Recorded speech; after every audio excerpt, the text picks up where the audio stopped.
आप सभी का स्वागत है। मैं हूं आपके साथ शुभेंदु सिंह। और प्रधानमंत्री आज एक बार फिर से अपने संसदीय क्षेत्र वाराणसी पहुंचे और कुछ दिन पहले प्रधानमंत्री नरेंद्र मोदी वाराणसी पहुंचकर लोगों को काशी विश्वनाथ कॉरिडोर का तोहफा दे चुके हैं। आज प्रधानमंत्री फिर वाराणसी पहुंचे और यहां उन्होंने 2100 करोड़ रुपए की लागत की 27 परियोजनाओं का शिलान्यास और लोकार्पण किया। इसके बाद उन्होंने पिंडरा विधानसभा के करखियाव में जनसभा को संबोधित भी किया। इस दौरान प्रधानमंत्री नरेंद्र मोदी ने कहा कि हमारे यहां गाय की बात करना, गोवर्धन की बात करना, कुछ लोगों ने ऐसे हालात पैदा कर दिए हैं जैसे हम गुनाह कर रहे हैं। गाय कुछ लोगों के लिए गुनाह हो सकती है, हमारे लिए गाय माता है।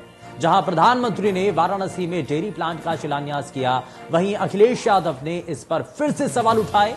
अखिलेश ने ट्वीट कर लिखा कि यह काम सपा सरकार में ही शुरू किया गया था, इसे पूरा करने में सरकार को पूरे कार्यकाल लग गया। दरअसल प्रधानमंत्री नरेंद्र मोदी लगातार यूपी का दौरा कर रहे हैं। अपने दौरे के दौरान प्रधानमंत्री कई विकास परियोजनाओं का तोहफा जो है वो जनता को दे रहे हैं। जानकारों का यह मानना है कि प्रधानमंत्री समेत बीजेपी के सभी नेता इस वक्त पूर्वांचल पर पूरा फोकस कर रहे हैं ताकि यूपी के एक हिस्से को अभेद्य किले के रूप में तब्दील किया जा सके। और इसीलिए प्रधानमंत्री वाराणसी से पूर्वांचल में बीजेपी के लिए हवा बनाने की कोशिश कर रहे हैं। वहीं अगर विपक्षी दलों की बात करें तो उनकी भी नजर पूर्वांचल पर है। विपक्षी दल भी अलग अलग रणनीतियों पर काम कर रहे हैं। इस तरह से अब पूर्वांचल की लड़ाई बेहद दिलचस्प होती चली जा रही है। और इसके साथ ही प्रधानमंत्री ने यूपी के चुनाव में गाय की एंट्री कराकर चुनाव को और भी ज्यादा दिलचस्प बना दिया है।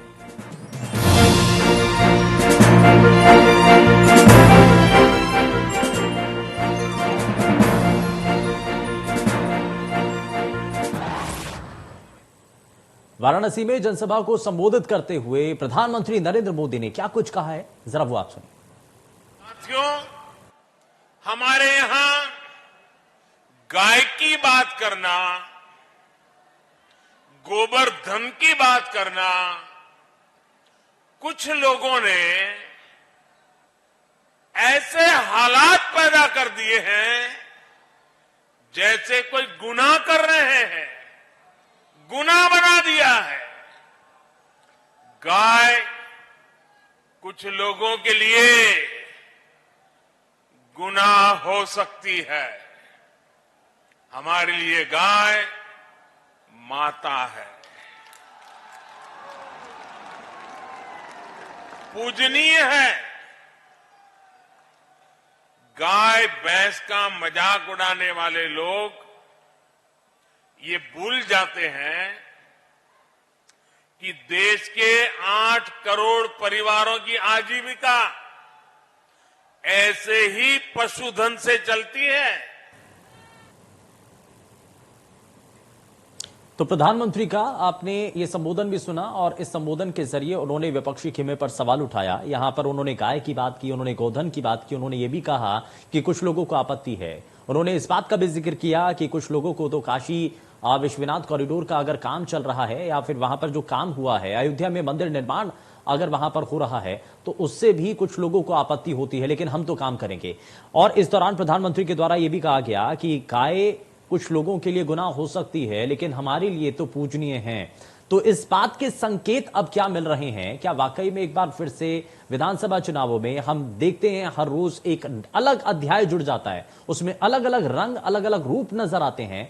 तो क्या अब गाय को भी इस वक्त विधानसभा चुनावों के आते आते इस पर भी अब चर्चा या इस पर भी अब जो एजेंडा है वो सेट किया जाने लगा है? क्या इसके आधार पर भी अब आगे आप इस पर भी बहस होगी? क्या इस पर भी वोट बैंक की राजनीति को तलाशा जाएगा? क्या अपने वोट इसके जरिए भी अपनी तरफ खींचने की कोशिश होगी, जिसमें भारतीय जनता पार्टी काम कर रही है, लेकिन तमाम जो दूसरे राजनीतिक दल हैं इसको लेकर के सवाल जरूर उठाएंगे। लेकिन इन सब के बीच में यहां बड़ा सवाल यह है कि पूर्वांचल को साधने के लिए और काशी में जब एक बार फिर से प्रधानमंत्री जब लगातार इससे पहले भी पहुंचे और अब के जो कार्यक्रम है लोगों को संबोधित करते हुए वो इस बात का जिक्र भी कर रहे हैं, क्योंकि इससे पहले तक जब वो आए थे काशी विश्वनाथ कॉरिडोर को लेकर के जब वो पहुंचते हैं, काशी विश्वनाथ मंदिर के जीर्णोद्धार को लेकर के जो काम किया जाता है उस पर बेशक विपक्षी खेमा उतना ज्यादा हमलावर नजर नहीं आया, लेकिन रोजगार को लेकर के जरूर सवाल खड़े किए गए। ये कहा गया कि काशी के लोगों को क्यों नहीं रोजगार के संसाधन या ऐसे नए अवसर उनके लिए उपलब्ध कराए जा सके ताकि वो उनको काम करने का एक मौका मिल पाए। लेकिन अब यहां रोजगार के नए संसाधनों को एक श्वेत क्रांति के तौर पर यहां नजर बनाने की इस पर कोशिश की गई है और इसीलिए जो कंपनी के जरिए जो जितने लोगों को रोजगार मिलेगा उसका फायदा बताया गया।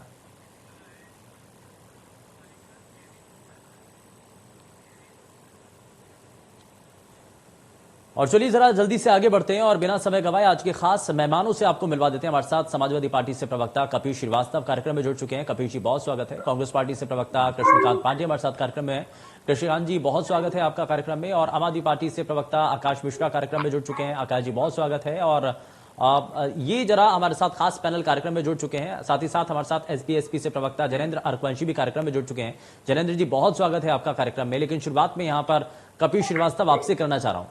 कपिल श्रीवास्तव जी, ये जो आपने देखा आज प्रधानमंत्री पहुंचते हैं, मंच से संबोधित करते हैं, वो कहते हैं कि कुछ लोगों को आप गाय बेशक उनके लिए गुनाह हो सकता है, गाय पर जिक्र करना उनके लिए गुनाह हो सकता है, लेकिन हमारे लिए तो सम्माननीय है, हमारे लिए तो पूजनीय है और हम तो मां के दर्जे के तौर पर ही देखते हैं। सबसे पहले रिएक्शन आपका। देखिए शुभेंदु जी, माननीय प्रधानमंत्री जी गौ माता को मां के रूप में देखते हैं, ये बहुत अच्छी बात है, क्योंकि वो अपनी माता को भी तो परम पूजनीय मानते हैं। इसीलिए वो नोटबंदी के समय में दिखाने के लिए 92 साल की मम्मी को, अपने जिनके 4 पुत्र हैं, उनको नोटबंदी की लाइन में लगा देते हैं। मुझे कहना नहीं चाहिए था ये चीज, लेकिन मैंने इसलिए कहा कि जब वो अपनी माता जी को 92 साल के एज में 4000 रुपयों के लिए अपनी मार्केटिंग कराने के लिए लाइन में लगा सकते हैं, तो गौ माता से क्या क्या कराएंगे अब आप ये भी सुन लीजिए। नरेंद्र मोदी जी की सरकार के द्वारा गाय और चौपाए के कटर मशीन के लिए सब्सिडी दी गई, कटर मशीन पर आयात थे। दूसरी चीज, गुलाबी क्रांति तो इन्हीं के समय में ना हुई। इंडिया जो है पूरे विश्व में बीफ का सबसे बड़ा निर्यातक बना और भारतीय जनता पार्टी ने अपने चुनावी चंदे में 150 करोड़ रुपए बीफ कंपनी से लिया था, अल आईना से। तो माता इनकी कितनी, नहीं तो आपने रुक दिया था जब आपकी सरकार बनी, आपने रुक दिया था होगा। नहीं सुने, माता जी इनके कितनी करीबी हैं ये तो आपने जानी। अब हम आपको बता रहे हैं, जो गौपालक लोग समाजवादी पार्टी के अंदर हैं, जिनके लिए वाकई वो पशुधन नहीं बल्कि गौ माता है, उन्हीं के दुग्ध से पूरा परिवार का भरण पोषण होता है और अन्य लोगों का हिष्ट पुष्ट बनाने के लिए दूध की सप्लाई की जाती है। आपको याद होगा कि लखनऊ के अंदर अमूल का और तमाम प्लांट जो है हमारी समाजवादी पार्टी की सरकार की देन रही। तो ये सारी चीजें तो समाजवादियों की हैं, जिसको ये अपना बताने का काम कर रहे हैं और अपनी माता जी को नोटबंदी की लाइन में लगाने का काम कर रहे हैं। तो प्रधानमंत्री आप बड़ा जिक्र कर रहे हैं बार बार नोटबंदी का अगर आप जिक्र कर रहे हैं, तो अगर वो अपनी माता जी को, अगर उनकी माता जी लाइन में नहीं लगती, तब आप कहते कि जी प्रिविलेज मिल रहा है आम लोगों में और उनमें अंतर क्यों? नहीं शुभेंदु भाई, आप अगर 4 भाई हो और आपकी माता जी 92 साल की एज की हो, वो ठीक से पैर पे चलना नहीं, जिस पद पर वो है ना, जिस पद पर वो है, उसके बाद तो आप सवाल उठाते। शुभेंदु भाई मुझे आप बताइए, क्या भारतीय संस्कार इस बात को कहते हैं क्या कि भगवान श्री राम जो हैं वो अपने उसके लिए कौशल्या माता को लाइन में लगवा दें, जिनके 4 पुत्र हों? क्या बात कर रहे हैं? ये भारतीय संस्कार का अपमान था जो उन्होंने किया। कम से कम इसकी बात आप ना करें। क्या आप अपनी मां को 92 साल की एज में लगा देंगे? मेरे तो छोड़ दीजिए सर। नहीं, आप नहीं लगेंगे लाइन। ये बहुत एक हम भारतीयता की बात कर रहे हैं, अपनी संस्कृति और पुरातन की बात कर रहे हैं, सनातन पुरातन परंपरा की बात कर रहे हैं। हमारे यहाँ तो ये कितनी मानी जाती। अच्छा चलिए, आप कह रहे हैं कि समाजवादी पार्टी की ये कोशिशें थी, अब तो उन कोशिशों को पूरा किया जा रहा है, आपको तो खुशी होनी चाहिए। यहाँ मत लगाओ, यहाँ तो हमारी नहीं, देखिए, जब इलेक्शन के समय में कोई उद्घोषणा होती है तो उसको आप ये कैसे कह सकते हैं पूरा किया जा रहा है? जब पूरी हो जाएगी तो हम ताली बजाएंगे। लेकिन किस पे ताली बजना है? 15 लाख रुपए पे ताली बजा दें कि बुलेट ट्रेन पे ताली बजा दें कि 150 स्मार्ट सिटी पे ताली बजा दें? किस पे बजा दें? क्या भारत का वो सपनों का भारत इन्होंने नोटबंदी के बाद जो 50 दिन की मोहलत मांगी थी बना के दिया कि जीडीपी यही थी क्या? -23 लाने के लिए यही सपनों का भारत था। 40% की बेरोजगारी डरलाने का यही भारत का मानक था कि भारत आप बदल करके रख देंगे। और 7 वर्ष के अंदर आप 51 लाख करोड़ रुपया विश्व बैंक से कर्ज उठा के मां भारती को कर्जदार बना देंगे और इंफ्रास्ट्रक्चर के नाम पे, आपको डेवलपमेंट के नाम पे आप विश्व के स्तर पे एक भी कार्यक्रम नहीं दिखा सकते। ठीक है, मैं थोड़ा सा आगे बढ़ता हूं। ठीक है, मैं थोड़ा सा आगे बढ़ता हूं। आरबीआई की धारा 7-8 में परिवर्तन करके 3 लाख करोड़ रुपया मां भारती का हड़प लेने का काम किया, और ये बता नहीं सकते कि इंफ्रास्ट्रक्चर में ये 3 लाख करोड़ रुपए कहा इन्होंने 5 बार लगाने का काम किया। चलिए ठीक है, पूछिएगा इनके प्रवक्ता। ठीक है। भारतीय जनता पार्टी से प्रवक्ता हरिश्चंद्र श्रीवास्तव भी हमारे साथ कार्यक्रम में जुड़ चुके हैं। हरी जी, बहुत स्वागत है आपका कार्यक्रम में। मैं आपसे रिएक्शन लूं, लेकिन उससे पहले जरा मैं जल्दी से कृष्णकांत पांडे जी को शामिल कर लेता हूं। कृष्णकांत पांडे जी, जरा एक बड़ा सवाल है। भारतीय जनता पार्टी के जितने नेता हैं वो बार बार ये कह रहे हैं कि गौ को लेकर के राजनीति होती रहती है।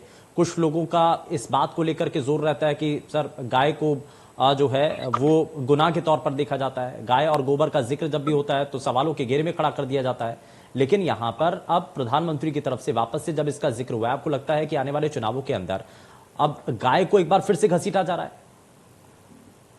नहीं, माननीय प्रधानमंत्री जी ने वो बात कही, माननीय प्रधानमंत्री जी ने वो बात कही है जो भारतीय संस्कृति मानती है, जो भारत का एक एक नागरिक मानता है। माननीय प्रधानमंत्री जी ने वही बात कही। और जो लोग गाय के नाम पर तरह तरह की बात करते थे, उनको जरूर उन्होंने सवालिया निशान लगाया है कि जिससे जो भारतीय संस्कृति गाय को गोमाता मानती, जो भारतीय अर्थव्यवस्था का आधार रही है गोपालन, उसको जिस तरह से लोगों ने पूरी तरह से एक राजनीति का हिस्सा बनाया, उन सब बातों पर माननीय प्रधानमंत्री जी ने प्रहार किया। माननीय प्रधानमंत्री जी ने जो बात कही, राजनीति का हिस्सा तो आप भी बना रहे हैं जी। राजनीति का हिस्सा तो आप भी बना रहे हैं। नहीं, राजनीति का हिस्सा हम नहीं बना रहे हैं। हाँ। राजनीति का हिस्सा वो लोग बनाते थे जो गो संरक्षण को लेकर के तरह तरह सरकार पे सवाल खड़े करते थे, तरह तरह की बातें करते थे। राजनीति को वो हिस्सा वो बना रहे थे। भारतीय जनता पार्टी तो गोपालन को बढ़ावा देने के लिए, गोवंश की समृद्धि के लिए, गोपालन पुनः भारतीय अर्थव्यवस्था का आधार बन सके, इसके लिए निरंतर काम करती रही। ठीक है, जनेंद्र अर्कवंशी को जोड़ रहा हूं जरा। जनेंद्र अर्कवंशी, ये बार बार कहा जा रहा है कि हमने तो सिर्फ व्यवस्थाओं को तय किया है, हमने गायों के संवर्धन को लेकर के काम किया है, हम तो चाहते हैं कि गाय को वो सम्मान मिल पाए जो अभी तक नहीं मिल पाया है, और इसी के लिए लड़ाई भारतीय जनता पार्टी लड़ रही है। लेकिन सवाल तो यह है कि राजनीति में तो फिर भी आ रही है ना गाय। जी बिल्कुल, राजनीति में प्रधानमंत्री जी ला रहे हैं और कोई नहीं ला रहा है। और जैसे आज वो बता रहे थे कि इतना हमने किया, उत्तर प्रदेश ने रिकॉर्ड तोड़ दिया। मैं आपकी जानकारी के लिए बता दूं कि 2015 में उत्तर प्रदेश में कुल उत्पादन जो होता था पूरे देश का 17.2% होता था, 2019 में 16.2% रह गया और 2020 में 16% रह गया। यानी कि उत्तर प्रदेश में बेशक उत्पादन बढ़ा हो, लेकिन बाकी प्रदेशों में भी बढ़ा है। तो ऐसा नहीं कि डबल इंजन की सरकार की वजह से उत्तर प्रदेश में उत्पादन बढ़ रहा है दुग्ध का, वो बाकी प्रदेशों में भी बढ़ रहा है जहां पे भाजपा की सरकारें नहीं है, और वो इस वजह से बढ़ रहा है कि वहां गाय भैंस पाली जा रही हैं। और दूसरी चीज मैं बता दूं कि आज प्रधानमंत्री जी ने 1.7 लाख किसानों के खाते में 35 करोड़ रुपया डाला, यानी प्रति किसान 2058 रुपया दुग्ध के लिए, जो दुग्ध उत्पादक किसान है उनके खातों में। यानी कि एक महीने में उन्होंने केवल 41 लीटर दूध बेचा, तभी 50 रुपए के हिसाब से, तभी उनको 2058 रुपए का प्रतिदिन के हिसाब से 35 करोड़ रुपए का भुगतान हुआ। तो आप मुझे बताइए, क्या प्रतिदिन 1.25 लीटर दूध ही बेच पा रहे हैं किसान, अगर उनके पास गाय भैंस कुछ भी है? तो मैं कुछ चीजें बताना चाहूंगा कि हिंदू संस्कृति में गायों का महत्व तो हमेशा से रहा है, चाहे राजा दिलीप से लेके आज तक सभी लोग आज भी माता कह के ही पूजा करते हैं। जब भी हारी बीमारी होती है तो पूजा के लिए रखा जाता है गाय को, या गाय को चारा दिया जाता है। तो ऐसा नहीं है कि हिंदू संस्कृति ने भुला दिया या भारतवासियों ने भुला दिया। ये तो प्रधानमंत्री जी एक लोगों के बीच में भ्रम की स्थिति पैदा करते हैं कि लोगों ने भुला दिया गाय को। अरे भाई, किसने भुला दिया, हमें बताइए तो सही। मुझे पता है कि इसके अगले चरण में क्या खुलेआम गौकसी हो रही थी इसी प्रदेश में। ये तो नहीं खुलेआम नहीं मैं बताता हूँ।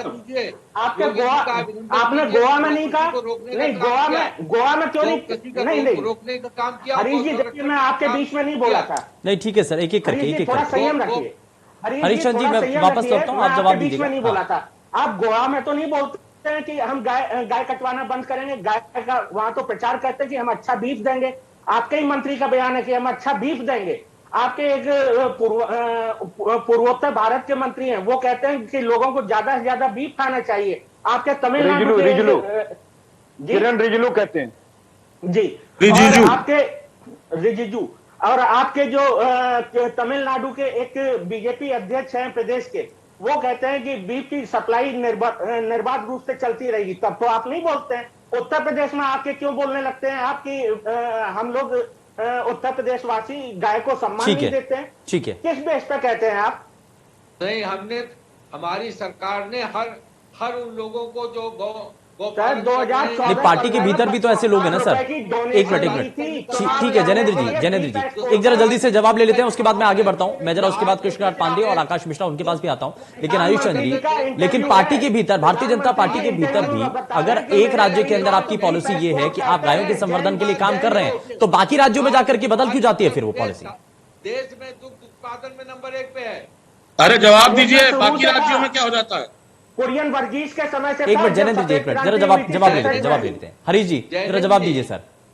आपकी पॉलिसी अगर उत्तर प्रदेश में गायों के संवर्धन को लेकर के, गाय आपकी माता है, तो दूसरे राज्यों में आपकी ये पॉलिसी चेंज क्यों हो जाती है? प्राथमिकता में गाय क्यों नहीं होती है फिर? बात कीजिए और जवाब नहीं देंगे। तीन बातें ला करके। हरीश सर एक साल का दुग्ध उत्पादन का डेटा है मेरे पास। एक साल का दुग्ध उत्पादन का प्रदेश में और भारत का भी उत्तर प्रदेश में अगर ये मैं पढ़ दूं, उत्पादन में नंबर 1 पे है, तो इसका क्रेडिट जाता है माननीय प्रधानमंत्री जी को, उत्तर प्रदेश के माननीय मुख्यमंत्री जी को। आपको पता नहीं है कि भारत की बहुत जी आपकी बात। चलिए ठीक है, एक मिनट जरा, मेरे सवाल का जवाब तो खैर नहीं दिया, लेकिन मैं इसमें आगे बढ़ता हूं सर। मैं थोड़ा सा आगे बढ़ रहा हूं। मैं इसमें कृष्णकांत पांडे आपको भी जोड़ रहा हूं। क्या हमेशा से चुनावी एजेंडे के अंदर सिर्फ किसान, गाय, इन सभी चीजों को शामिल किया जाता है? क्योंकि ये आप लोगों की भावनाओं से जुड़े हुए विषय हैं, इसीलिए इनको जब चुनाव आते हैं तब इनका जिक्र होने लगता है। चुनाव आने के खत्म होने के बाद इनको वापस से लोग भूल जाते हैं, राजनीतिक पार्टियां भूल जाती हैं। अनम्यूट कर लीजिए सर, आपकी आवाज नहीं आ रही है, अनम्यूट कर लीजिए।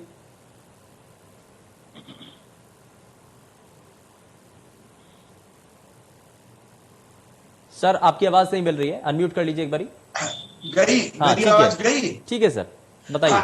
देखिए, जब चुनाव सन्निकट होता है तो उतने दिन के लिए राशन भी बांटने का काम शुरू हो जाता है, शिलान्यास भी शुरू हो जाता है, उद्घाटन भी शुरू हो जाता है, लोकार्पण भी शुरू हो जाता है। और यह भी साथ साथ शुरू होता है कि प्रधानमंत्री जी की रैली के लिए 7 बीघा गरीब किसानों के सरसों को जेसीबी लगा के उलटवा पलटवा के वहां एक अच्छा स्टेज और मंच लगाया जाता है। जहां तक गाय का आपने सवाल पूछा, मैं प्रधानमंत्री जी के दौरे पे भी आऊंगा, मुझे यही बताया गया यही टॉपिक है। अयोध्या में श्री राम गौशाला, अयोध्या हमारी तीर्थ स्थली है, पूरे हिंदुस्तान के करोड़ों हिंदुओं की तीर्थ स्थली है, जहां पे श्री राम गौशाला को फंड जिला प्रशासन नहीं जारी कर रहा है। वहां सैकड़ों गायें मर गई भूख से तड़प तड़प की। बांदा में अभी हाल ही में आप लोगों के चैनल ने दिखाया कि किस तरह से सैकड़ों गाय के गौवंशों को जमीन में गाड़ दिया गया और वह फिर जमीन से निकले, जिसपे बहुत हाय तौबा मिला था। यह इसी योगी आदित्यनाथ जी की सरकार है। उन्नाव में गौशालाओं में ठंड और भूख प्यास से तड़प तड़प कर गायें मर गई हैं। हाँ। गाय के, और सुनिए, गाय के बच्चे को नहीं, इसको लेकर के लड़ाई लड़ी गई क्या? कांग्रेस पार्टी सड़कों पर उतर करके क्या सरकार के सामने आपने विरोध जाहिर किया? वादा के मुद्दे पर जो गौ माता और उनके वंश जब जमीन में गाड़े गए, उसके लेके केवल कांग्रेस पार्टी लड़ाई लड़ी। हाँ। और आपको याद होगा तो इसमें डिबेट भी हुई, प्रियंका गांधी जी ने इसकी लड़ाई लड़ी और उत्तर प्रदेश के मुख्यमंत्री को पत्र लिखा और उसी दिन प्रधानमंत्री उत्तर प्रदेश में थे और उन्होंने प्रधानमंत्री जी को संज्ञान दिया कि आज जरूर इस पर कुछ आप बोलेंगे। ठीक है, मैं थोड़ा सा आगे बढ़ता हूं, लड़ाई लड़ सकता ठीक है, ये जो लड़ाई है ना, ये लड़ाई है, हर कोई लड़ता है, लेकिन नजर क्यों नहीं आती आकाश मिश्रा जी? बात तो ये है कि गायों का जिक्र सिर्फ चुनावी एजेंडों के अंदर ही है। असल मायनों में गाय का सम्मान कैसे हो, इस पर तो ध्यान किसी का है ही नहीं। शुभेंदु जी, आप बिल्कुल सही बात कह रहे हैं और ये बहुत ही दुखद है। देखिए, चुनाव आने वाला है और अगर आपको याद होगा तो पिछले चुनाव में हमारे माननीय मोदी जी ने पिंक रेवोल्यूशन की बात करी थी और इस कदर बात करी थी कि पहले दूसरे या तीसरे नंबर पे थे हम बीफ एक्सपोर्ट्स के नंबर पे, आज हम पहले नंबर पे बीफ एक्सपोर्ट्स पे आ चुके हैं। बिल्कुल आपकी बात का जिन्होंने हमारे भारतीय जनता पार्टी के बड़े भाई ने जवाब नहीं दिया, वो ये कि इनकी हर राज्य के हिसाब से गायों के प्रति पॉलिसी क्यों बदल जाती है अगर इनकी इतनी ही अंतर आत्मा का छूटती है। तीसरी बात मैं आता हूं, आज गांवों की सबसे बड़ी समस्या आप समझिए ये जो सांड है, ये जो गाय दूध देना बंद कर देती हैं, वो बन चुकी हैं। अब पहले मैं एक बात कहना चाहूंगा, भूखे पेट न हो भजन गोपाला। दिन में किसान का कहना है कि वो खेती करता है और रात में उसको अपने खेतों में सोना पड़ता है इस कड़कड़ाती ठंड में कि वो गायों से और सांडों से बचा सके। तीसरी सबसे महत्वपूर्ण बात मैं कहना चाहता हूं, योगी जी ने कहा था कि हम हर जगह एक गौशाला देंगे जहां पर आप गायों को रख सकेंगे। आप ये समझिए, गायों के नाम पर प्रति गाय 30 रुपए दिए जा रहे हैं, जो कि अभी जैसे पांडे जी ने बताया कि वो भी समय पर नहीं दिया जा रहा है। 30 रुपए दिए जा रहे हैं। किसी भी गाय पालक से आप पूछ लीजिएगा क्या 30 रुपए एक दिन के गाय के खाने और भोजन के लिए सफिशिएंट है, तो वो आपको बता देगा। दूसरी बड़ी जिम्मेदारी से मैं ये बात कहना चाहता हूं आपसे कि इस 30 रुपए में भी जो केयर टेकर है वो कितना भ्रष्टाचार कर रहा है, गायों को कितना मिल रहा है। मैं सुमित जी बताऊं, बहुत दुख के साथ कह रहा हूं, क्योंकि मैं एक गौशाला में गया था, वहां गायों की हालत ऐसी थी कि जख्मी गाय पड़ी हुई थी और उनके ऊपर मक्खियां लग रही थी, कोई देखने वाला नहीं था। लेकिन अब क्योंकि चुनाव आ गया है तो अब गाय आ गया है, अब धीरे से पाकिस्तान चलिए आएगा। आकाश मिश्रा जी, अच्छा एक चीज तो है, ठीक है, ये बड़े अच्छे सुझाव आपने दिए हैं। आपने कहा है कि इन चीजों पर हमें काम करने की जरूरत है।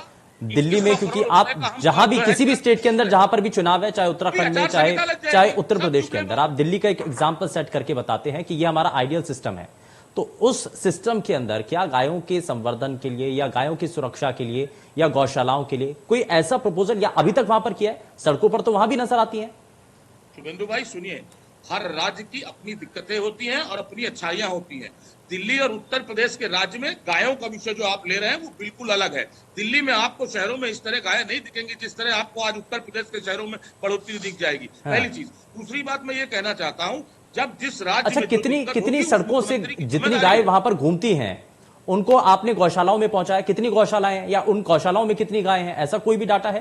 भाई साहब सुन लीजिए, पहले भी यहाँ गाय घूमती थी, लेकिन वो गाय पालतू होती थी, शाम को लोग ले जाते थे, अपने उसमें बांध लेते थे। लेकिन आज गांव में आपने ये स्थिति कर दी है कि जो एक इकोसिस्टम बना हुआ है, इकोसिस्टम बैलेंस बनाने के लिए बनता है, आपने उस इकोसिस्टम को बिगाड़ दिया है और उस इकोसिस्टम को रिस्टोर करने के लिए आपने गौशालाओं की बात करी जिसका आपने फॉलो नहीं किया। तो जब आप सिस्टम में कहीं ब्रेकडाउन कर दोगे तो क्या होगा आप देखिएगा, किसान जवाब देने के लिए बैठा है। इसीलिए मोदी जी ने गायों की बात की है, ठीक है, रिवोल्यूशन की बात करते हैं और बीफ एक्सपोर्ट बढ़ा देते हैं। ठीक है, हरीश श्रीवास्तव जी, गायों को बचाने के लिए गौशालाओं का जो प्रावधान है, क्या आपको लगता है कि वाकई में उसमें, आप कह तो रहे हैं कि हम गाय को मां का दर्जा दे रहे हैं, लेकिन क्या वाकई में असल मायने में सम्मान मिल रहा है? गौशालाओं के अंदर व्यवस्थाएं क्या है वो किसी से छुपी नहीं है और इसी को लेकर के तो विपक्षी खेमा सवाल उठा रहा है। देखिए, विपक्ष जो है तो उसका एक स्वभाव बन गया है नकारात्मक राजनीति करने का। वो किसी भी अच्छे कार्य पे, अच्छे इनिशिएटिव पे कभी भी सकारात्मक को चर्चा नहीं करते। पूरे उत्तर प्रदेश में अगर 900 रुपया प्रति गाय के हिसाब से किसानों को, आम आदमी को, किसी को, माननीय मुख्यमंत्री जी ने यह प्राविधान किया कि कोई भी जो गौपालन करता है, जो उनके रखरखाव की व्यवस्था करता है, उसको 900 रुपया प्रति गाय के हिसाब से देंगे। तो ये इनिशिएटिव की सबको प्रशंसा करना चाहिए। इससे गौ संवर्धन बढ़ा और उसी का परिणाम हुआ कि आज उत्तर प्रदेश दुग्ध उत्पादन में देश में नंबर 1 पे आया। और कांग्रेस पार्टी के हमारे मित्र पांडे जी बोल रहे थे, मुझे लगता है कि कांग्रेस को ये वो तो ये कह रहे हैं कि बीफ एक्सपोर्ट के अंदर भी नंबर 1 आ चुका है देश, वो तो ये भी कह रहे हैं। अरे बड़े भाई हरीश जी, आपको निश्चित जानकारी होगी, लाशों पे राजनीति, आपके राजनीति का आधार है ये किसान की लाश। 700 किसान शहीद हो गए, प्रधानमंत्री के जवाब से एक मिनट सर, जरा पहले बात पूरी होने, पहले बात हो जाने दी, उसके बाद काउंटर कीजिए। लाश पे राजनीति की बात आप करेंगे? हम सब, जहां गौ माता हमारे लिए पूजनीय है, वहीं भारतीय कृषि अर्थव्यवस्था की मूल आधार हैं। हम सबको उसका सम्मान करना चाहिए और उस संवर्धन को और तेजी से आगे बढ़ाना चाहिए। अपवाद स्वरूप कहीं कोई खामी आ सकती है, उस कमी खामी को हम सबको दूर करना चाहिए। बांदा पे क्या बोलेंगे? बांदा पर क्या बोलेंगे? बांदा में वहां के प्रशासन ने जिंदा गायों को दफना दिया था, क्या बोलेंगे आप? ठीक है, सबका बराबर का हिस्सा है, सभी लोग इसकी समृद्धि और खुशहाली का आनंद उठाते कपिल हैं। श्रीवास्तव को गोवा जोड़ में जरा। क्या कपिल कहेंगे? श्रीवास्तव जी, पूर्वांचल में जब चुनाव ये आता कहा है जा रहा तो है कि क्या अपना याद आती गढ़ है? कायम करने के लिए, अभी बनाए पाकिस्तान रखने के आने लिए और वाला उसको है। पूरा एक किले के तौर पर बनाकर रखने के लिए प्रधानमंत्री लगातार काशी आ रहे हैं। क्या आपको लगता है कि इस पूरे क्षेत्र को किलेबंदी के तौर पर विकसित करने के लिए या डेवलप करने के लिए, या वहां पर भारतीय जनता पार्टी का इस पूरे इलाके को गढ़ बनाने के लिए जो बार बार आने के जो कार्यक्रम है, उसमें जनता का साथ उनको मिल पाएगा क्या? क्योंकि इसमें रोजगार के मामलों को लेकर के सवाल हैं, उसमें बिजली के संकट को लेकर के सवाल है, बढ़ते बिलों को लेकर के सवाल है। बात तो यहां पर यह भी है कि रोजगार के नए अवसर कितने सृजित हो पाए हैं, कैसे आप रोजगार दे पाएंगे, क्या जोड़ पाएंगे जनता को अपने साथ? देखिए शुभेंदु जी, माननीय प्रधानमंत्री जी में जो बेचैनी दिखाई दे रही है पूर्वांचल के अंदर, उसका विशेष कारण ये है कि देखिए उनको अपनी काशी की सीट भी जाती हुई दिखाई दे। सबसे ज्यादा जो बेचैनी का कारण है, क्योंकि आपको याद होना चाहिए कि अभी हाल में ही करीब 8 महीने 9 महीने पहले समाजवादी पार्टी ने दोनों एमएलसी की काशी सीट जीत ली, जिसमें कि 12 जिले सम्मिलित थे। तो आप ये सोचिए, जहां मां गंगे ने इनको बुलाया था, वहां पर इन्होंने मां गंगे को धोखा दे, गंगा जी के नाम पर जो है मंत्रालय बनाए, गंगा जी के नाम पे मंत्री बनाए, मंत्री भी साफ हो गया, मंत्रालय भी साफ हो गया, 20,000 करोड़ रुपए भी साफ हो गए। बस साफ अगर नहीं हुआ तो गंगा का पार।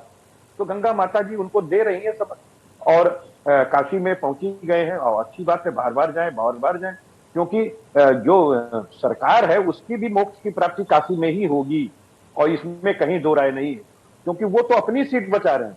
जब जा रहे हैं तो वो काशी क्षेत्र के लिए योजनाओं की घोषणा करते हैं, कभी 2200 करोड़, कभी 1500 करोड़। अब इनकी तो आदत है कि बोलो भाई बिहार का इलेक्शन है, कितना लाख करोड़ दे दें, 1 लाख दे दें, 2 लाख दे दें, चलो 3.5 लाख करोड़ दिया। जुमलेबाजी में क्या जाता है? मिला क्या? मिला तो नहीं बिहार को, ना कोई स्पेशल पैकेज, वैसे ही है, जुमले बाबा आ गए। तो जुमले बाबा जुमला परोस रहे हैं, उत्तर प्रदेश और पूर्वांचल की जनता खूब जान रही है। अब मैं दूसरी बात कहूं, नहीं तो आप चाहते हैं काशी के लोगों को मनोरंजन नहीं होना चाहिए? नहीं, मनोरंजन तो ठीक बात है, मनोरंजन तो ठीक है, लेकिन भूखे पेट मनोरंजन कैसे हो? नहीं, लेकिन बड़ा सीरियस टॉपिक है सर। कपिल श्रीवास्तव जी, एक यहाँ पर अखिलेश यादव की तरफ से कई बार ना इस बात का जिक्र किया जाता है, या तो दो पहलू हैं, किसानों का विकास होना चाहिए, किसानों को साथ मिलना चाहिए, लेकिन दूसरी तरफ गायों का आप कितना ध्यान देते हैं, क्योंकि आपने कहा कि आप गायों के लिए हितैषी भी हैं। जब भी कोई रैली होती है या फिर कोई भी कार्यक्रम होता है, अक्सर वहां पर जो है आप गाय को छोड़ दिया जाता है, सांडों को छोड़ दिया जाता है, जो कि किसानों की फसलों को नुकसान पहुंचा देते हैं। इसको लेकर के बार बार सवाल उठाते रहे। तो अब यहाँ पर दो चीजें हैं, क्या इसमें व्यवस्थाओं की कमी आप मानते हैं, या फिर आप गाय जिसके लिए आप कह रहे हैं कि हम आपके लिए पूजनीय हैं, उस पर आप सवाल खड़ा कर रहे हैं? नहीं, गाय पे तो कोई प्रश्न खड़ा ही नहीं कर सकता, कोई भी हिंदुस्तानी नहीं खड़ा कर पाएगा, क्योंकि उसी गायों माता का दूध पी करके आज हम लोग इस लायक बने हैं कि देश के डेवलपमेंट में सहयोग और सहयोग दे रहे हैं।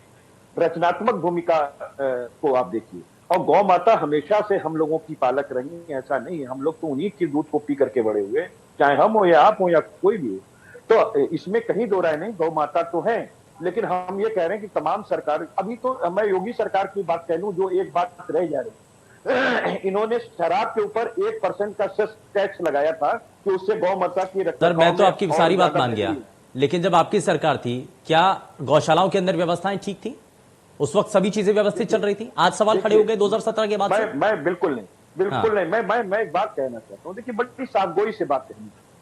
हम ये नहीं कह रहे हैं कि हमारे समय में गौ माताओं के जो गौशाले बने हुए थे उसमें एक भी मृत्यु नहीं हो रही थी, मैं इस बात को नहीं मानूंगा, क्योंकि देखिए सिस्टम तो वही है, सिस्टम में सुधार की आवश्यकता थी। हम तो इस बात को ये कह रहे हैं कि आमूलचूल रूप से जैसे जैसे क्रमिक विकास होता है, आप उस पर बजट भी बढ़ाते हैं, आप अपने इतिहास की गलतियों से सीखते हैं और उसमें सुधार लाते हैं। तो समाजवादी पार्टी तो इस विकल्प पर विचार करती है। हम ये कभी नहीं कहेंगे कि हमारी सरकार, तो यानी कि मिलकर के इस पर काम करना होगा, इस पर राजनीति से ऊपर उठ करके काम करने की जरूरत है। जैनेंद्र अर्कवंशी, इसमें राजनीति से ऊपर उठ करके काम करने की जरूरत है। इसमें सभी अगर कहा भी जा रहा है कि पिछली सरकारों में भी कमियां थी, तो अगर जो आपका अनुभव था आप उसको मौजूदा वक्त में साझा करें, आप बताएं कि कुछ चीजें ऐसे बदल सकती हैं। जैनेन्द्र जी। शुभेंदु भाई, आपने ठीक कहा, कमियां तो बहुत थी। मतलब जो सरकार ने एक कानून बनाया गौशाला को लेके, कानून नहीं, एक तरह से उन्होंने स्थापित कर दिया कि गौवध नहीं होगा। और दूसरी चीज है कि पहले भी गौवध कहीं नहीं होता था इतना ज्यादा।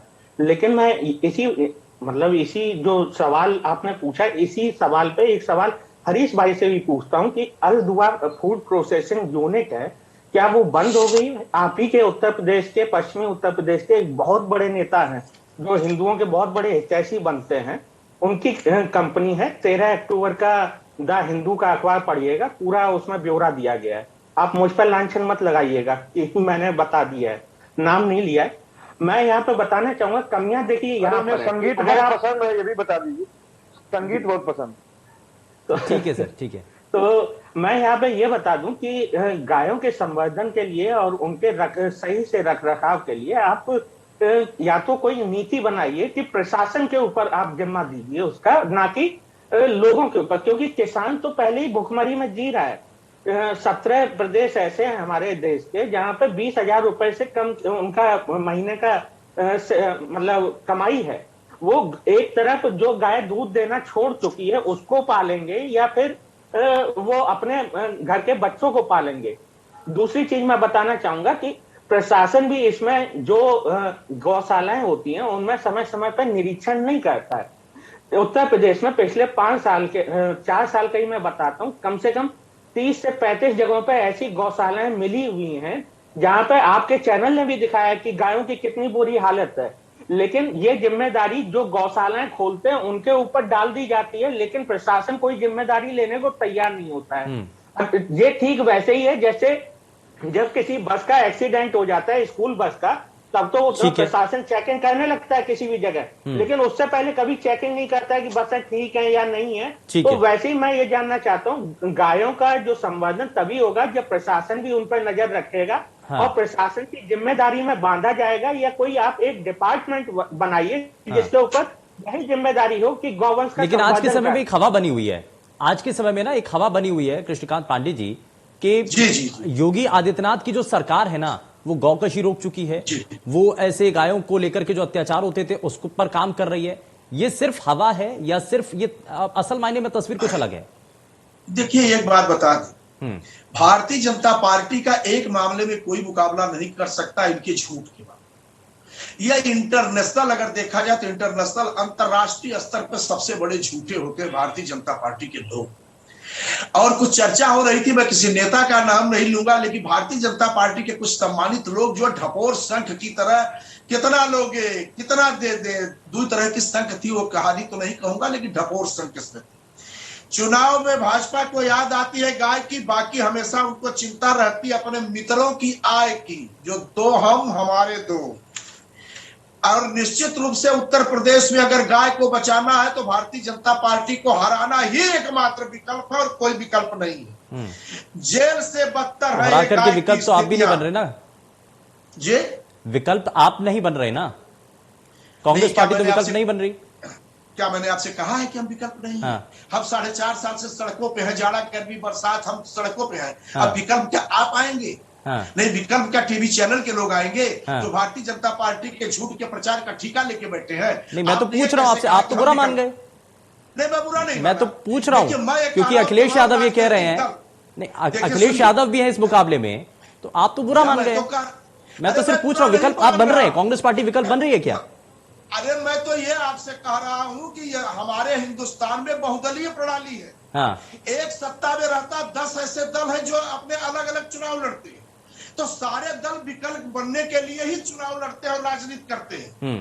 कोई यहाँ माला जपने के लिए राजनीति नहीं करता है। तो सारे दल, सपा हो, बसपा हो, आम आदमी पार्टी हो या राजभर जी, अरे शुभेंदु जी परेशान हो गए भाई, मत पूछिए। नहीं ठीक है सर, ठीक है, अच्छा ठीक है। आखिर विकल्प के लिए हम जो सड़कों पे घूम रहे हैं, लाठी कार है, हमारा अध्यक्ष 200 बार जेल जा चुका, प्रियंका, चलिए मुख्य मुकाबले में है, लखनऊ में लगा, चलिए मुख्य मुकाबले में, ठीक है, मैं इस पर जरा जवाब ले लेता हूँ, जरा जवाब भी ले लेता हूँ। हम प्रधानमंत्री सुनिए, हम प्रधानमंत्री जी से उत्तर प्रदेश में केवल ये पूछना चाहते हैं कि 39 साल की सबसे ज्यादा कमर तोड़ महंगाई आज 14.23% हरीश जी को पता होना चाहिए। और आज महंगाई में हम नंबर 1 हैं। और जो डॉलर की कभी नरेंद्र मोदी जी कहते थे प्रधानमंत्री की उम्र पार कर गया, तो भारतीय जनता पार्टी के जो राजनीति करने के रिटायरमेंट की उम्र है उसको भारतीय रुपया पार कर चुका है डॉलर के। ठीक है सर, ठीक है, जरा जवाब ले लेते हैं हरीश चंद्र श्रीवास्तव जी। हरीश जी, बड़ा सवाल तो ये है कि हिंदू मुस्लिम गाय इन सब से इतर विकास के एजेंडे को लेकर के भी बात होनी चाहिए। विकास पर कितना काम हुआ है, विकास पर कितना काम हुआ है, जरा जवाब दीजिए। कितने लोगों को रोजगार मिला है, जरा इस पर जवाब दीजिए हरीश चंद्र जी। हाँ, हेलो जी। विकास का एजेंडा क्या इस पर प्रमुखता के साथ बात रखेंगे? देखिए, मैंने कहा ना कि कांग्रेस पार्टी केवल नकारात्मक राजनीति करती है, और जिस तरह से आदरणीय योगी आदित्यनाथ जी ने गो संवर्धन, आप डॉलर के मुकाबले भारत के प्रधानमंत्री की उम्र बता रहे थे, आप सकारात्मक राजनीति कर रहे थे। कांग्रेस जिस तरह से झूठ और फरेब का एजेंडा इस्तेमाल करना चाहती है, आज 14.23 हो गया है बेरोजगारी का दर, या आप सकारात्मक राजनीति करते थे? अनेक बार इस देश और प्रदेश की जनता ने जैसे जैसे रुपया गिरता है डॉलर के सामने प्रधानमंत्री की गरिमा गिरती है। 2,76,00,000 रुपया पर डे प्रधानमंत्री के प्रचार पे खर्च होता है। यह देश के साथ सकारात्मक है। सकारात्मक एजेंडे को हमने 70 साल में इस देश में तमाम चीजों को बनाया, और आप केवल 7 साल से बेच रहे हैं। सकारात्मक राजनीति है।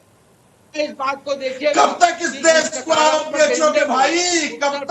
सम्मानित जनता, एयरपोर्ट का उद्घाटन नहीं होता है तब तक बिक्री हो जाती है। विकास पे सबके साथ सबके विकास, पूरे हिंदुस्तान के जितने राजमार्ग NHAI का निर्माण कार्य चल रहा है केवल अडानी को दिया जा रहा है।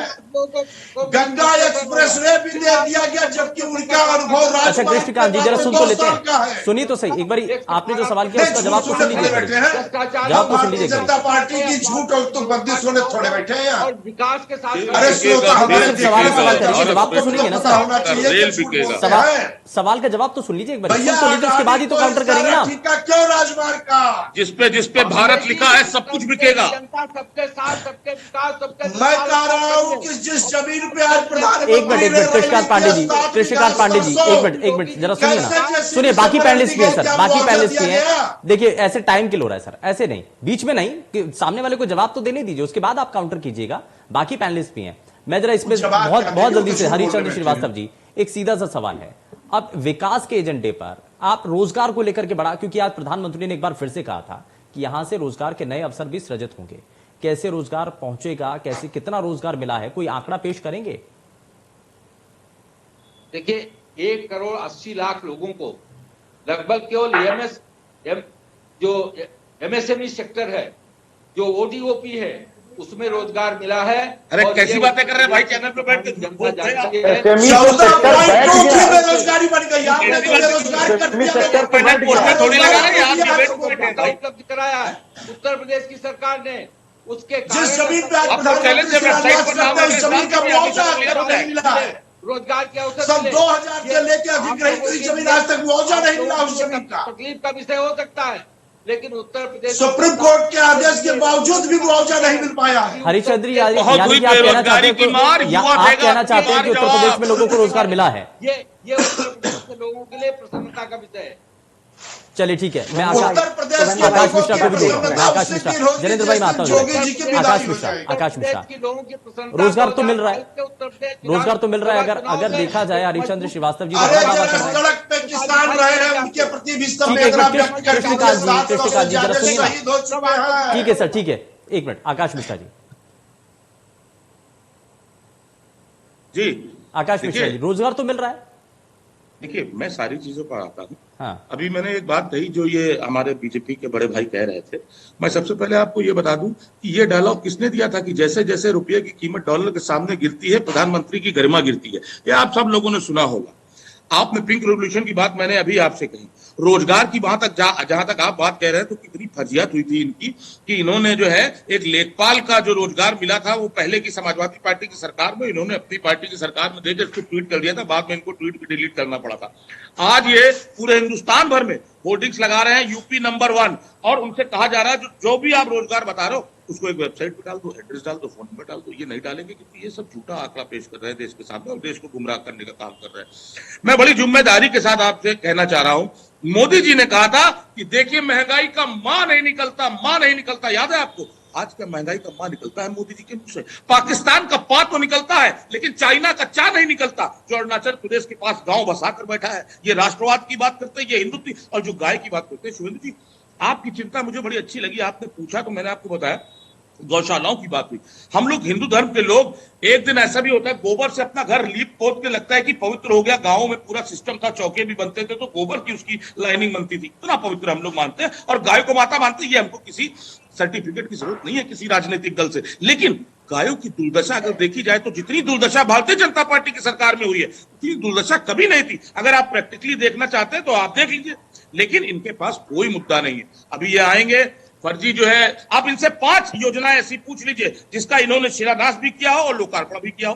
5 बता दे, 5 सिर्फ हिंदू मुसलमान किया है। आपको बता दें अभी हरिद्वार, क्योंकि उत्तराखंड में चुनाव है, धर्म संसद किया। अरे विवेकानंद जी से बड़ा कोई हिंदू हुआ जिन्होंने हिंदुओं के बारे में कितनी विचार गोष्ठियां करी लेकिन कभी किसी को गाली देने का काम नहीं किया। अभी धर्म संसद हुआ, वहां क्या कहा जा रहा है? हिंदुओं को तलवार नहीं, बड़े असलाहे रखने चाहिए, हिंदुओं को ये करना चाहिए, मार काट बचा देनी चाहिए, 100 हिंदू मिलकर 20 लाख लोगों को मार देंगे। अरे इनके ऊपर मुकदमा नहीं होना चाहिए? ये हिंदुस्तान का लोकतंत्र है, ये हिंदुस्तान का संविधान है, क्या हमको इस पर बहस नहीं करनी चाहिए?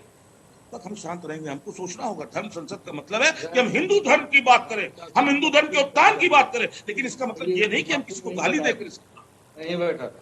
ठीक है जनेंद्र जी, लेकिन ये काट की हांडी अब फूट चुकी है भाई साहब। हाँ, अब गोबर गौमूत्र शमशान कब्रिस्तान से काम नहीं चलेगा। ये चिल्लाते रहे शमशान बनना चाहिए कि नहीं, बनना चाहिए कि नहीं। कोरोना काल में इन्होंने जगह जगह शमशान बना दिया, लोग मरे, लकड़ियां तक नहीं नसीब हुई, गंगा में लाशें बहती हुई और कुत्तों के द्वारा नोचती हुई, सबने देखा योगी जी के कार्यकाल में। तो वोट लेंगे ये कितने मतलब बेशर्मी के साथ वोट मांग रहे हैं, और क्यों, कैसे मांग सकते हैं ऐसे लोग को? ठीक है, एक संत ठीक है सर, जो पैदल दौड़ता है अपनी सत्ता के लिए मोदी जी की गाड़ी के पीछे, वो इतने व्याकुल हो चुके हैं अपनी गद्दी के लिए कि अपना 1100 साल पुराना इतिहास जो उनके मठ का है वो भी भूल गई योगी जी। ठीक है, मैं थोड़ा सा आगे बढ़ता हूं, जनेंद्र को भी जोड़ रहा हूं मैं जरा। जनेंद्र आप पूरी कीजिए। हाँ शुभेंदु, हरीश भाई ने बोला जो कि रोजगार दिए, ठीक है मैं मान लेता हूँ रोजगार दिए, तो फिर 14 करोड़ 82 लाख लोगों को राशन देने की जरूरत क्यों पड़ रही है? 2 करोड़ 10 लाख मनरेगा कार्ड धारक क्यों हैं? अगर आपने रोजगार दिया होता तो ये नौबत नहीं आती आपके उत्तर प्रदेश में हमारे। तो मैं ये बताना चाहूंगा कि कोई रोजगार ऐसा इन्होंने उत्सर्जित नहीं किया है। जो 4.5 लाख का रोजगार है, मैं हर बार बताता हूँ, 1,37,000 शिक्षक निकाले गए थे कोर्ट के, हाई कोर्ट के कहने से, और हाई कोर्ट के कहने पर ही उनकी दोबारा भर्ती हुई थी। 2,73,000 संविदा कर्मियों को आउटसोर्सिंग में ट्रांसफर किया गया था। यही 4 लाख रोजगार है बस, और क्या दिया है? ये कागजों में हेर फेर किया गया है। दूसरी चीज, अब मैं आता हूँ गाय के ऊपर जो हमारा मुद्दा था। देखिए हिंदू संस्कृति में आज भी होली के दिन जब सबसे पहली आग जलाई जाती है वो गाय के उपलों से बनी हुई उससे ही जलाई जाती है। जो गोवर्धन पूजा मनाई जाती है या दिवाली को जिस दिन आग लगा के हम पूजा करते हैं वो गाय के ही उपले होते हैं। दूसरी चीज, हम लोग साल में 2-3 पूजाएं तो हर हिंदू करता ही है, उसमें क्या जरूरी होता है? जब पंचामृत बनाया जाता है, जब कृष्ण जन्म मनाया जाता है तो पंचामृत बनाया जाता है रात को, उसमें गाय का ही दूध होता है, गाय का ही घी लगता है पंचामृत बनाने में। किसे ये प्रधानमंत्री जी बेवकूफ बना रहे हैं इस हिंदुस्तान में? जो हिंदुस्तान का व्यक्ति अपने घरों में पूरे साल गाय के ही घी से पूजा करता है, गाय का ही दूध शिवलिंग पर ले जाके चढ़ाता है, गाय के ही उपलों से वो हवन सामग्री शुरू करता है, आप किसे बेवकूफ बनाने की कोशिश कर रहे हैं यहाँ पर?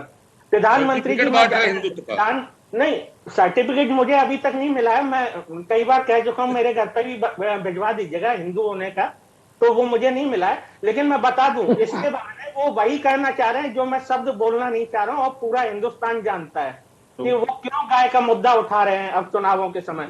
लेकिन बाकी प्रदेश जहां पे उनकी सरकार है, गोवा में बैन क्यों नहीं लगाया है अभी तक? उन्होंने जो नॉर्थ ईस्ट के 8 में से 7 राज्यों में सरकार में वो खुद है या सहभागी है, वहां क्यों नहीं अभी तक प्रतिबंध लगाया है? मैं जानना चाहता हूं। इनके केरल के घोषणा पत्र में क्यों नहीं है? तमिलनाडु के घोषणा पत्र में क्यों नहीं आता है वो? मैं ये जानना चाहता हूं। ये 2015 का जो चुनाव 2014 का चुनाव हुआ था, उस समय इन्होंने एक महाराष्ट्र की कंपनी थी, वीप एक्सपोर्ट की कंपनी, वहां से 50 लाख रुपए का चंदा लिया। प्रधानमंत्री जी ने 2013 में एक इंटरव्यू दिया, उसमें खुद बोला कि मेरे कई जैन दोस्त हैं जो वीप एक्सपोर्ट करते हैं। तो बताइए, जब प्रधानमंत्री जी खुद उन लोगों के बीच में उठते बैठते हैं तो और बाकी देश को वो बताते हैं कि गाय की इज्जत नहीं की जाती है, तो किसे बताना चाह रहे हैं वो? ठीक है, ठीक है, एक जल्दी से जवाब, जल्दी से जवाब, उसके बाद मैं कपिल श्रीवास्तव जी आपके पास आता हूं। हरीश चंद्र जी जरा जवाब दीजिए। मैं शुरुआत में भी इस बात का जिक्र कर रहा था, एक बार फिर से वही सवाल जनेंद्र ने उठाया है कि ये जो है, ये स्टेट बदलते ही, राज्य बदलते ही पॉलिसीज क्यों चेंज हो जाती हैं, आपकी प्राथमिकताएं क्यों बदल जाती हैं? भारतीय जनता पार्टी की प्राथमिकता सदैव से एक है, सबके चेहरे पे खुशहाली, चेहरे पे मुस्कान, सबकी समृद्धि, सबका साथ, सबका विकास और सबका विश्वास, ये भारतीय जनता पार्टी का संकल्प है और यही प्राथमिकता है। और वह अगर देश को बेचना और यहाँ का जो लघु उद्योग है, जो कुटीर उद्योग है, वो समृद्ध होगा, वो हर जिले के जो उत्पाद हैं वो समृद्ध होंगे, उनका व्यवसाय बढ़ेगा, वो उनका विदेशी अडानी अंबानी के लिए काम करना, तो उत्तर प्रदेश समृद्ध होगा। गो संवर्धन यहाँ का परंपरागत जो गाय को ओट माता बनाना। कृष्णकांत जी ठीक है, प्रधानमंत्री जी ने गति दिया है, आदरणीय मुख्यमंत्री जी ने गो संवर्धन को पूरी तरह से संरक्षण दिया और उसको किसानों को भी अनुदानित किया कि गो संवर्धन के लिए। आज जिसको देख करके जो हमारे विपक्षी दल के मित्र हैं, इनका जो फ्रस्ट्रेशन है वो हर चीज को एक नकारात्मकता में परिवर्तित कर देता है। नहीं तो आप ये जो कह रहे हैं, आप ये जो कह रहे हैं कि जो बाकी राजनीतिक दल हैं, ये गाय और गोधन को लेकर के वो सिर्फ गुनाह समझते थे, ये गुनाह हम नहीं मानते हैं, हम गाय को मां मानते हैं। क्या ऐसा करने से आपको लगता है कि मजबूती मिलेगी? आपको लग रहा है कि ऐसा मजबूती मिलेगी इससे? पार्टी की सफलता मानी जाएगी। हाँ। कि आज इन सबको भारतीय संस्कृति की बात करनी पड़ रही है। माननीय हरिश्चंद्र जी से एक छोटा सा प्रश्न है। भारतीय संस्कृति कब नहीं थी? माननीय हरिश्चंद्र जी से एक छोटा सा प्रश्न है। भारत में संस्कृति आई है। सबको अरे भारतीय संस्कृति के व्यापारियों, आप भारतीय संस्कृति के बारे में बोलने के हकदार नहीं हो। और उसी के गरिमा और उसके गरिमा और महिमा के लिए भारतीय जनता अरे भाषण दे चुके मोदी जी। हरिश्चंद्र जी एक प्रश्न है। उसी में सब कुछ शुभेंदु जी, आकाश जी शुभेंदु जी, एक निवेदन है आपसे। आपका एक प्रश्न था जिसका जवाब अभी तक हरिश्चंद्र जी ने नहीं दिया, बड़े भाषण दिए, कि इनकी गायों के प्रति जो प्यार है, जो मोहब्बत है, वो राज्यवाद बदल क्यों जाती है? ये जरा पूछ के बता दीजिए, हम बहुत जानकारी बड़े आपके एहसानमंद। कहीं नहीं बदल जाती, सब जगह एक सी है। गोवा में आप कहेंगे, मणिपुर में आप कहेंगे, सब जगह एक सी है। किरण रिजिजू जी क्या कहते हैं? भारतीय जनता पार्टी की नीति में देखिए, आप फिर झूठ बोल रहे हैं। तमिलनाडु में आपको लगता होगा क्योंकि आपको, अरे आप झूठ बोल रहे हैं। शुभेंदु जी बताइए, अब आप बताइए ना, ये सही कह रहे हैं क्या? मैं जी बताइए। ये तो जनता लगातार बोल रहे हैं, आप अभी तो पकड़े हैं। जनता तय कर लेगी। खैर मैं थोड़ा सा आगे बढ़ रहा हूँ, ठीक है। गो संवर्धन हो, गो अब जनता तय करेगी। एक सी नीति है और हम उसका अनुसरण करते हैं।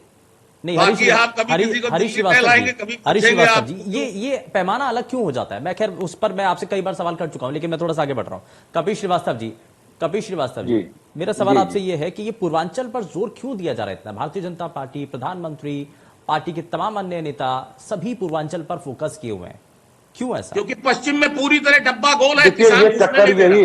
चक्कर यही है कि पश्चिम में और अवध क्षेत्र में ये बुरी तरीके से और बुंदेल क्षेत्र में उखड़ चुके हैं, वहां पैर रखा नहीं जा सकता। अब चक्कर है उत्तर प्रदेश में जो पूर्वांचल का इलाका है, क्योंकि अयोध्या और काशी यहाँ पर बसे हुए हैं, आसपास और प्रयागराज क्षेत्र है, तो इसको जो है वो धर्म की चाशनी में चाचने का काम जो है वो भारतीय जनता पार्टी करना चाह रही है।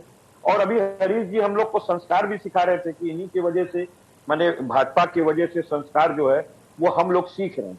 अब देखिए भाई, पार्टी विद द डिफरेंस है सजन भाई, तो हम लोग तो इनसे थोड़ा अलग है हम लोग के संस्कार, क्योंकि हमारे संस्कार में ये कहीं नहीं है कि हमारा सांसद हमारे विधायक को जूतम पैजार करेगा और चमड़ी का सौदागर बताएगा।